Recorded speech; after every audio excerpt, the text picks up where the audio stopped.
এবার আর ছাড় নয়, জানিয়ে দিলেন মুখ্যমন্ত্রী শুভেন্দু অধিকারী। দক্ষিণ 24 পরগনার বারুইপুরে নাবালিকাকে খুনের ঘটনায় রাজ্য জুড়ে তীব্র ক্ষোভের সৃষ্টি হয়েছে। এই নৃশংস ঘটনাকে কেন্দ্র করে রাজনৈতিক মহলেও শুরু হয়েছে জোর তরজা।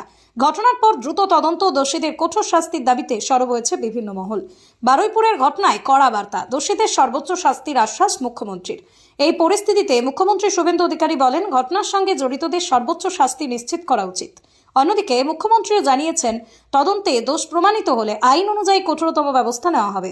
তার বক্তব্য, অপরাধীরা কোনোভাবেই রেহাই পাবে না এবং প্রয়োজনে সর্বোচ্চ শাস্তির দিকেও সরকার আইনি প্রক্রিয়ায় এগোবে।